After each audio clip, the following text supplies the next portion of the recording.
Que le péché ne règne donc plus dans votre corps mortel et n'obéissez pas à ses convoitises. Ne livrez pas vos membres au péché, comme des instruments d'iniquité, mais donnez-vous vous-même à Dieu comme étant vivants de mort que vous étiez et offrez à Dieu vos membres comme des instruments de justice. Romains 6, 12 et 13. Savoir et se reconnaître sont suivis par se donner dans la déclaration de Paul. Nous sommes morts et nous sommes ressuscités. Désormais, sur la base de la résurrection, nous devons nous donner. Ce terme ici ne se réfère pas à la consécration de ce qui appartiendrait à la vieille création, mais à ce qui, traversant la mort, est ressuscité.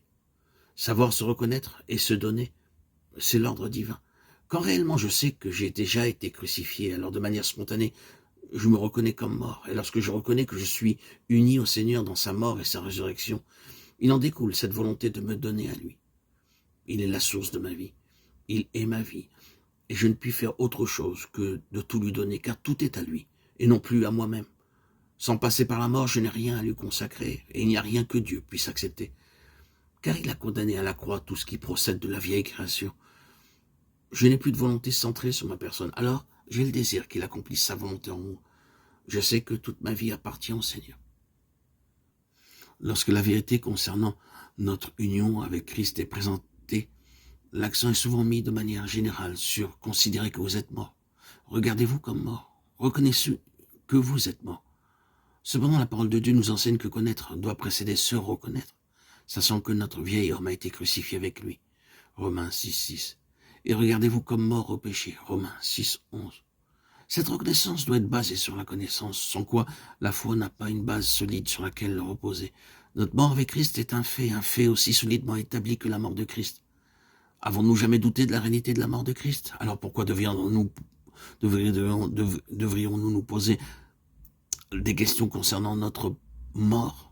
Je crois en la mort du Seigneur Jésus et je crois en ma mort, aussi sûrement que je crois en la sienne. Comment pouvez-vous croire que le Seigneur Jésus est mort? Parce que vous sentez en vous quelque chose. Non, vous croyez qu'il est mort parce que Dieu l'a déclaré comme un fait accompli. Mais qu'en est-il de notre propre mort? Êtes-vous mort? Comment pouvez-vous le savoir? Eh bien, vous le savez, par la simple raison que Dieu l'a déclaré. Notre vieil homme a été crucifié une fois pour toutes et il ne peut pas en être différemment. C'est cela que nous avons besoin de connaître. Quand nous connaissons cela, alors de manière spontanée, nous nous regardons nous-mêmes comme étant morts. Dieu nous demande de nous reconnaître comme morts et ce n'est pas en faisant des efforts que nous pouvons parvenir à cette conclusion car nous sommes déjà morts. Dieu ne nous demande pas d'affirmer une chose qui ne serait pas une réalité. Si je crois que je suis mort, alors me considérer comme mort ne me demandera aucun effort. Ce sera spontané.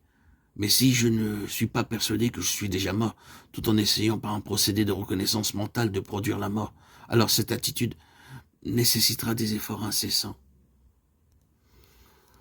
Nous devons connaître comme un fait que nous sommes morts, car plus nous voudrons le reconnaître par nos efforts et plus intense deviendra le conflit, et l'issue sera une défaite certaine.